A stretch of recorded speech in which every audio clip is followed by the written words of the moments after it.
Hello everyone, जय कराची द्वारा class 11th session 2021 से 22 का जो फर्स्ट टर्मिनल एग्जाम लिया जाना है और इस एग्जाम के लिए प्रत्येक सब्जेक्ट में कुछ मॉडल सेट्स जारी किए गए हैं। इस वीडियो में हम क्लास 11th सब्जेक्ट बायोलॉजी के मॉडल सेट सेकंड के क्वेश्चंस का फुल एक्सप्लेनेशन के साथ आंसर्स डिस्कस करेंगे, सॉल्यूशंस जानेंगे। तो जैसा कि आपको इस पेज पर दिख रहा है कि ये जो मॉडल सेट है वो क्लास 11th का है, सब्जेक्ट बायोलॉजी है और ये सेट है सेकंड, बायोलॉजी का मॉडल सेट सेकंड है ये। तो इसमें जो फर्स्ट क्वेश्चन है कि यूनिट ऑफ ग्रेना को क्या कहते हैं। तो ये मॉडल सेट फर्स्ट में ही बताया गया था कि एक सेल ऑर्गेनेल है जिसे क्लोरोप्लास्ट कहते हैं। तो क्लोरोप्लास्ट 2 मेम्ब्रेन से कवर्ड होता है और क्लोरोप्लास्ट के अंदर में कुछ मेम्ब्रेन बाउंड स्ट्रक्चर्स होता है, जैसे ये हुआ एक, ये हुआ, इसी तरह से बहुत सारे मेम्ब्रेन बाउंड स्ट्रक्चर्स होते हैं और इसी मेम्ब्रेन बाउंड स्ट्रक्चर का ये पूरा जो एक पाइल है, एक छल्ला है, इसे हम लोग बोलते हैं ग्रेनम बोलते हैं और ग्रेन पूरे को बोलते हैं। और इसमें से जो एक है, ये एक जो है इसी को बोला जाता है थाइलेक्वाइड बोला जाता है। इस तरह से ग्रेनम का यूनिट क्या हो गया, ग्रेनम को ही प्लूरल में ग्रेना कहते हैं। ग्रेनम जो है, ग्रेनम का जो प्लूरल है वो क्या होगा, ग्रेना होगा। तो ग्रेना या ग्रेनम का यूनिट क्या होगा, तो इसका आंसर हो जाएगा थाइलेक्वाइड हो जाएगा, फर्स्ट हो जाएगा।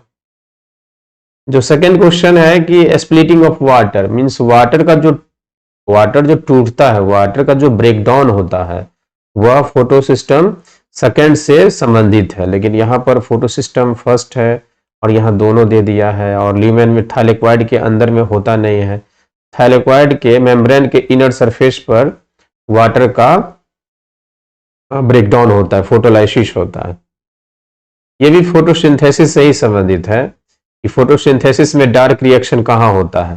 तो जैसा कि बताया गया कि ये है क्लोरोप्लास्ट। क्लोरोप्लास्ट के अंदर में जो स्पेस होता है उसे बोला जाता है स्ट्रोमा और इसी स्ट्रोमा में फोटोसिंथेसिस का डार्क रिएक्शन होता है। फोटोसिंथेसिस में दो रिएक्शंस होते हैं। जो फर्स्ट रिएक्शन होते हैं उसे लाइट रिएक्शंस कहते हैं और जो सेकेंड रिएक्शन होता है उसे डार्क रिएक्शन कहते हैं। तो डार्क रिएक्शन कहाँ होता है फोटोसिंथेसिस में, तो स्ट्रोमा में होता है।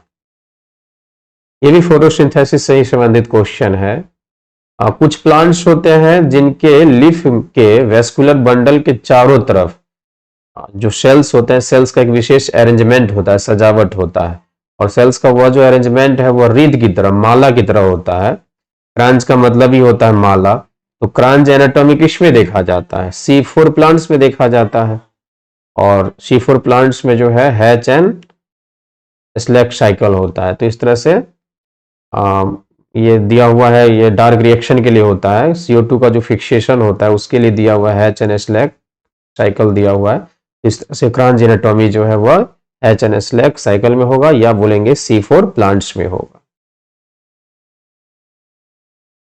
इसमें ये कह रहा है कि जो प्लांट होते हैं, तो प्लांट के अंदर जो टिश्यूज होते हैं, या बोलेंगे कि प्लांट में डिफरेंट टाइप्स के सेल्स होते हैं और वो सेल्स आपस में मिल करके क्या बनाते हैं, टिश्यू बनाते हैं। तो यह किसने बताया कि प्लांट सेल्स के बने होते हैं और ये सेल्स टिश्यू बनाते हैं, यह किसने बताया, यह बताया था स्लाइडेन ने बताया था। ऑर्गेनिक नाइट्रोजन जो होता है, जैसे डेड एंड डिकेइंग जो ऑर्गेनिक सब्सटेंस होते हैं, मरे हुए एनिमल या प्लांट होते हैं, तो उनके बॉडी में जो नाइट्रोजन होता है तो उसको किस में बदल दिया जाता है, अमोनिया में बदल दिया जाता है। तो ऑर्गेनिक नाइट्रोजन को अमोनिया में बदलने के प्रोसेस को बोला जाता है अमोनिफिकेशन बोला जाता है। फोटोसिंथेसिस, जैसे कि व्हाइट लाइट में 7 कलर्स हैं, वायलेट से लेकर के रेड तक। तो फोटोसिंथेसिस जो है किस कलर में फोटोसिंथेसिस का जो रेट है वो मैक्सिमम होता है। तो फोटोसिंथेसिस के रेट के संदर्भ में ही है एक्शन स्पेक्ट्रम कि किस प्रकार लाइट के किस कलर में फोटोसिंथेसिस का जो रेट है वह अधिक होता है। तो इसके लिए जो फर्स्ट एक्शन स्पेक्ट्रम फोटोसिंथेसिस के लिए किया गया था वह किया गया था इंगलमैन के द्वारा। तो इसका आंसर ये हो जाएगा। फोटोसिंथेसिस में लाइट रिएक्शंस के बाद होते हैं डार्क रिएक्शन, जो क्लोरोप्लास्ट के स्ट्रोमा में होता है। तो डार्क रिएक्शन में क्या होता है, CO2 को बदला जाता है ग्लूकोज में, मींस CO2 का फिक्सेशन होता है। और CO2 के फिक्सेशन के लिए जनरली जो है वो एक C3 साइकिल है और एक C4 साइकिल है, तो कुछ और भी साइकिल है। तो C4 साइकिल में जो फर्स्ट स्टेबल प्रोडक्ट है, मतलब CO2 को ग्लूकोज में बदलने के लिए, तो C4 साइकिल में फर्स्ट स्टेबल अस्थायी उत्पाद है तो वह कौन सा होगा, ऑक्सैलोएसिटिक एसिड होगा। इसका ये आंसर हो जाएगा। बायोल्यूमिनेसेंस ये क्या होता है, तो कुछ ऐसे ऑर्गेनिज्म होते हैं जिनमें लाइट इमिट करते हैं, मीन्स वो जो होते हैं प्रकाश को बाहर निकालते हैं। तो जो लाइट इमिट करने की जो प्रॉपर्टी है ऑर्गेनिज्म की, उसे ही हम लोग बोलते हैं बायोल्यूमिनेसेंस बोलते हैं। तो इस तरह से इसका आंसर हो जाएगा, इसका आंसर हो जाएगा टीनोफोरा, है ना। एनिमल किंगडम में एनिमल्स को फाइलम में डिवाइड किया गया है, तो टीनोफोरा के फाइलम के अंतर्गत जो एनिमल्स होते हैं उसे टीनोफोर्स कहते हैं। तो उनमें ये एबिलिटी होता है कि वो लाइट बाहर निकाल सके, लाइट इमिट कर सके। क्रोकोडाइल, है ना, ये एक रेप्टाइल है। तो क्रोकोडाइल के हार्ट में जो है वो कितने चैम्बर होते हैं, तो क्रोकोडाइल के हार्ट में 4 चैम्बर होते हैं। बाकी जो बाकी जो रेप्टाइल्स होते हैं उसमें उनके हार्ट में 3 चैम्बर होते हैं। न्यूमेटिक बोन्स, है ना, न्यूमेटिक बोन्स का मतलब क्या हुआ, वैसे बोन्स जिसमें एयर कैविटी होता है, एयर भरने के लिए एयर कैविटी होता है। तो न्यूमेटिक बोन्स किस में पाया जाता है, तो ये पाया जाता है बर्ड्स में पाया जाता है। इनमें से कौन जो है मैमल्स स्तनधारी की विशेषता नहीं है, तो ईयर पिन्ना, है ना, ये इसे ईयर पिन्ना कहते हैं, वो होता ही है। बॉडी पर हेयर होता ही है, मेमोरी ग्लैंड तो होता ही है। और इस तरह से जो मैमल्स होते हैं उनके हार्ट में 4 चैम्बर होता है। तो इस तरह से यहाँ तो 2 चैम्बर दिया था, इस तरह से यह गलत है, मतलब ये जो है मैमल्स का कैरेक्टरिस्टिक्स नहीं है। नेक्स्ट क्वेश्चन है कि मेटाफेज, जैसे सेल डिवीजन होता है, जैसे माइटोसिस है, तो माइटोसिस में जो मेटाफेज है, तो मेटाफेज में क्रोमोसोम्स का जो अलाइनमेंट होता है, क्रोमोसोम्स जो पंक्तिबद्ध होते हैं, तो उसे हम क्या बोलते हैं, मेटाफेज प्लेट बोलते हैं। मियोसिस में जो मियोसिस फर्स्ट है, तो मियोसिस फर्स्ट में क्या होता है कि 2 क्रोमोसोम एक दूसरे को क्रॉस करता है। ये एक क्रोमोसोम और ये दूसरा क्रोमोसोम। तो ये जो क्रोमोसोम होते हैं, मान लेते हैं ये एक क्रोमोसोम है ना, ये एक क्रोमोसोम है। और इसी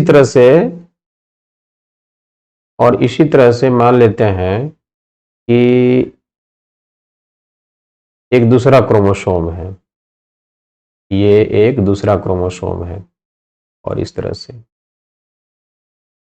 तो जो एक क्रोमोसोम है ना, तो क्रोमोसोम में जो एक क्रोमोसोम का ये वाला जो पार्ट है क्रोमेटिड कहलाएगा, ये भी क्रोमेटिड कहलाएगा।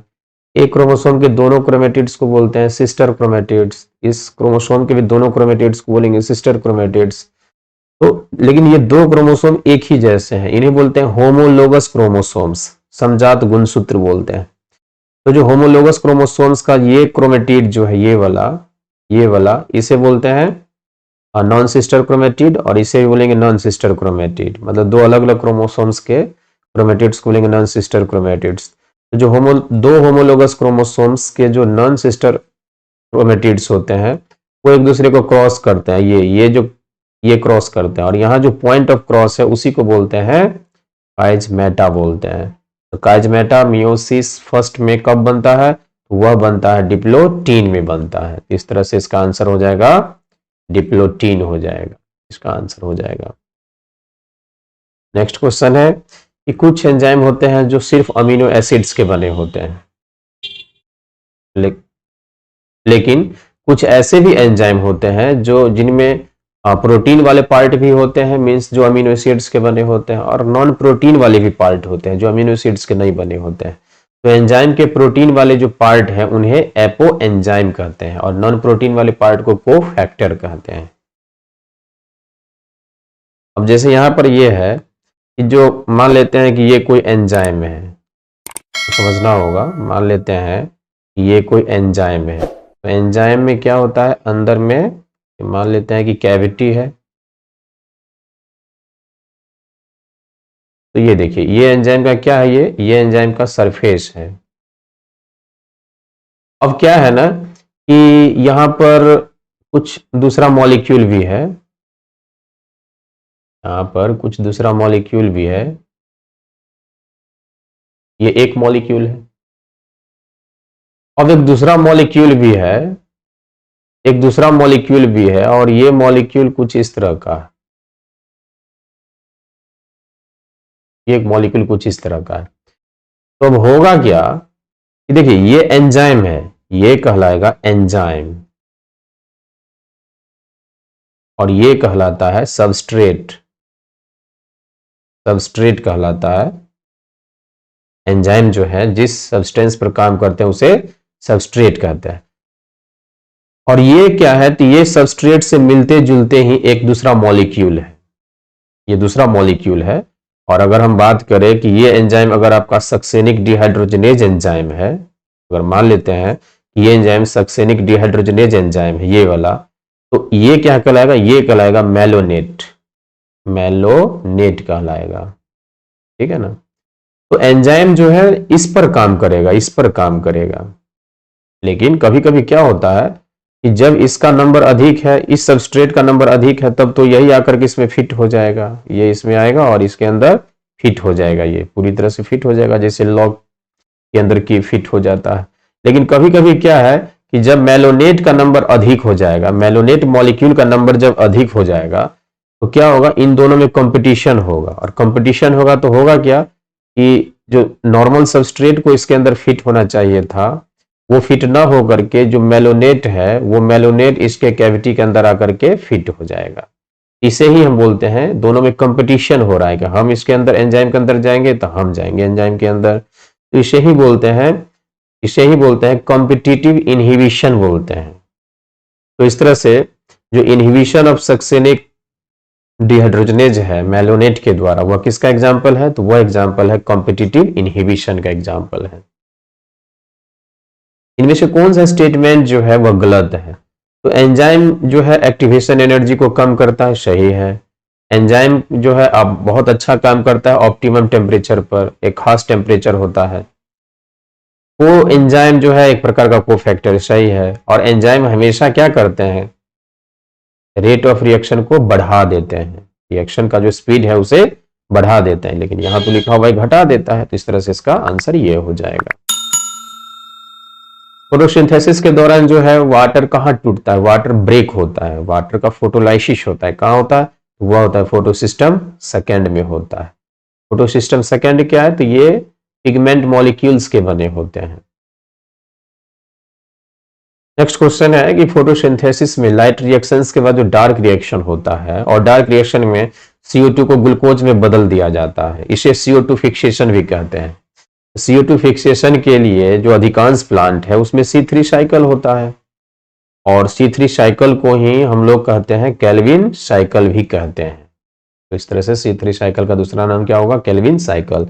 ये एक ऐसा साइकिल है जिसमें CO2 को ग्लूकोज में बदल दिया जाता है। फोटोसिंथेसिस के संदर्भ में ही दिया गया है लॉ ऑफ लिमिटिंग फैक्टर, मतलब कोई ऐसा फैक्टर होता है जो फोटोसिंथेसिस के रेट को कंट्रोल करता है। अगर वो कम हो जाएगा तो फोटोसिंथेसिस का जो रेट है वो कम हो जाएगा। तो इसी के संदर्भ में एक लॉ दिया गया है, और यह लॉ दिया गया है ब्लैक मैन के द्वारा। ऑर्गेनिजम्स को क्लासिफाई किया गया है ताकि हमारा स्टडी आसान हो जाए, है ना। और इसके लिए 5 बड़े ग्रुप्स बनाए गए हैं, जिन बड़े ग्रुप्स को बोलते हैं किंगडम। तो 5 किंगडम किसके द्वारा बनाया गया था, तो यह बनाया गया था व्हिटेकर के द्वारा। अभी ये एक्सेप्टेड है। फंगस या फंजाई के जो सेल वॉल होते हैं वो किस चीज के बने होते हैं, तो ये बने होते हैं काइटिन के बने होते हैं। ड्यूटेरोमाइसिटीज है ना, ये फंगस के ग्रुप है ये। तो ड्यूटेरोमाइसिटीज जो है इन्हें और क्या कहा जाता है, इन्हें कहा जाता है इम्परफेक्ट फंजाई। इम्परफेक्ट फंजाई क्यों कहा जाता है, इसलिए कि इस फंगस या फंजाई के एसेक्सुअल या वेजिटेटिव फेज ही अभी हम लोगों को पता है। इसमें सेक्सुअल फेज किस तरह से होता है वो अभी हम लोगों को पता नहीं है। और जब एक बार पता लग जाए इसमें सेक्सुअल फेज किस तरह का होता है, तो डिटेरोमाइसिटीज को क्या करेंगे, फंगस के दूसरे ग्रुप में इसे ट्रांसफर कर दिया जाएगा। और इनमें से कौन है जो सबसे बड़ा फाइलम है, तो बताया गया ना कि एनिमल्स को डिवाइड किया गया है। सबसे बड़ा जो यूनिट होता है उसे किंगडम कहते हैं, किंगडम से जो छोटा यूनिट होता है उसे फाइलम कहते हैं। एनिमल्स को कुल 11 मेजर फाइला में डिवाइड किया गया है, 11 फाइलम में बांटा गया है। और इसमें इनमें से 11 फाइला में से जो सबसे मतलब बड़ा फाइलम है वह है अर्थ्रोपोडा, याद रखना है। लाइकेन किसके किसके बीच का संबंध बनाता है, तो एल्गी और फंजाई, है ना, एल्गी और फंजाई दोनों जब आपस में फिजिकली लिंक्ड हो जाते हैं, फिजिकली जुड़ जाते हैं भौतिक रूप से, तो वह लाइकेन बनाते हैं। वायरस जो होता है वह प्रोटीन और आरएनए या प्रोटीन और डीएनए के बने होते हैं, लेकिन वायरवाइड जो है उससे भी छोटा होता है, वायरस से भी छोटा होता है। और ये जो वायरवाइड है वह वास्तव में एक फ्री आरएनए मॉलिक्यूल होता है। इस तरह से वायरवाइड वायरस से छोटा होता है। टीएमवी का फुल फॉर्म क्या होता है, तो टोबैको मोजाइक वायरस, है ना। ये टीएमवी जो है इसका फुल फॉर्म क्या होगा, टोबैको मोजाइक वायरस, एक वायरस है जिसका ये फुल फॉर्म है। वह वायरस जो बैक्टीरिया को इन्फेक्ट करता है, मीन्स वह वायरस जो बैक्टीरिया क्या होता है, या एक को बोलेंगे बैक्टीरियम, तो जो एक बैक्टीरियम है वह वास्तव में एक सेल है। तो कोई वायरस है अगर उस बैक्टीरियम के अंदर चला गया तो बोलेंगे कि वायरस ने बैक्टीरिया को इन्फेक्ट कर दिया, संक्रमित कर दिया। तो वह वायरस जो बैक्टीरिया को संक्रमित करता है उसे बैक्टीरियोफेज कहते हैं। प्लांट्स के 5 ग्रुप्स हैं, halophytes, bryophytes, pteridophytes, gymnosperms, angiosperms. सबसे डेवलप्ड प्लांट कौन सा है, एंजियोस्पर्म्स, जिसे फ्लावरिंग प्लांट्स भी कहते हैं। तो कौन सा वह टेरेस्ट्रियल प्लांट है, टेरेस्ट्रियल मतलब स्थलीय है, जमीन पर वाला। कौन सा वह टेरेस्ट्रियल प्लांट्स है जिसमें पहली बार वेस्कुलर टिश्यू जो है उनमें आया। Vascular tissue means xylem and phloem tissue जो है वह आया। इसका आंसर होगा टेरिडोफाइट्स, ना। ब्रायोफाइट्स में तो वेस्कुलर टिश्यू होता ही नहीं है। तो ये तीनों में, ये जिम्नोस्पर्म, एंजियोस्पर्म, टेरिडोफाइट में होता है, लेकिन ये पहला टेरेस्ट्रियल प्लांट है जिसमें वेस्कुलर टिश्यू जो है वह डेवलप हुआ। प्लांट्स के ग्रुप है जिसे ब्रायोफाइट कहते हैं, और ब्रायोफाइट्स के अंदर ही रखे गए लिवरवर्ट्स और मॉसेस को रखे गए हैं। वह ऑर्गेनिज्म जिसमें सेल वॉल बिल्कुल ही नहीं होता है, तो इसका आंसर होगा माइकोप्लाज्मा। ये एक वास्तव में यह एक प्रोकैरियोटिक सेल है ना। सेल मेम्ब्रेन या प्लाज्मा मेम्ब्रेन तो होता है, लेकिन इसके बाहर सेल वॉल नहीं होता है, और ये सबसे छोटा सेल भी होता है। ब्लू ग्रीन एल्गी, है ना, वास्तव में इनके जो बॉडी के अंदर सेल होते हैं प्रोकैरियोटिक सेल होते हैं, और ब्लू ग्रीन एल्गी वास्तव में है क्या, यह भी एक प्रकार का एल्गी ही कह सकते हैं, क्योंकि ये ऑटोट्रोप्स होते हैं, अपना भोजन स्वयं बना लेते हैं। एक्स्ट्रा क्रोमोसोमल सर्कुलर डीएनए होता क्या है ना, कि जैसे बैक्टीरियम है, एक बैक्टीरियम हिंदी में जीवाणु, एक बैक्टीरियम वास्तव में एक सेल है। अब भाई कोई भी सेल है इसमें सेल मेम्ब्रेन रहेगा ही, सेल मेम्ब्रेन रहेगा ही, और अंदर में क्या होगा, अंदर में होगा साइटोप्लाज्म। अंदर में जो सेमी फ्लूइड भरा हुआ रहता है उसे बोलते हैं साइटोप्लाज्म बोलते हैं। तो होता क्या है कि बैक्टीरियल सेल में एक डीएनए होता है, और वह डीएनए जो होता है वह सेल के एकदम बाहर की तरफ होता है, सेल के, है ना, सर्कमफेरेंस की तरफ, परिधि की तरफ होता है। तो ये जो, और एक डीएनए होता है इसमें इस तरह का, बीच में एक ऐसा वाला डीएनए होता है लूप्स में जो डिवाइडेड होता है, तो ये इसका मेन डीएनए होता है बैक्टीरिया का। लेकिन इसके अलावा एक और ये डीएनए, ये वाला, और ये जो डीएनए है ये, इसको क्रोमोसोम भी कह सकते हैं। तो इससे ये बाहर है तो इसलिए बोलेंगे एक्स्ट्रा। ये क्रोमोसोम है तो क्रोमोसोम के बाहर है तो इसलिए बोलेंगे एक्स्ट्रा क्रोमोसोमल, और ये सर्कुलर शेप में है और डीएनए है। तो ये जो एक्स्ट्रा सर्कुलर डीएनए है इसे बोला जाता है प्लाज्मिड। ये प्लाज्मिड कहलाता है। इस तरह से इसका आंसर ये हो जाएगा। जो 70s राइबोसोम होते हैं तो उसमें 2 सब यूनिट होता है। जैसे अगर ये बात करें कि देखिए ये राइबोसोम का ये एक यूनिट है स्मॉलर सब यूनिट, और ये राइबोसोम का एक दूसरा यूनिट है लार्जर सब यूनिट। ये 30s का होता है और ये 50s का होता है। तो 70s राइबोसोम में जो सब यूनिट है वो कितने के होंगे, 50s और 30s। इस तरह से इसका आंसर ये हो जाएगा। और लास्ट क्वेश्चन है कि फोटोसिंथेसिस के दौरान जो वाटर टूटते हैं, वाटर का स्प्लिटिंग होता है ना, स्प्लिटिंग मीन्स टूटना, वह उनमें से कौन सा मिनरल जो है वह भाग लेता है? तो इसका आंसर हो जाएगा मैग्नीज।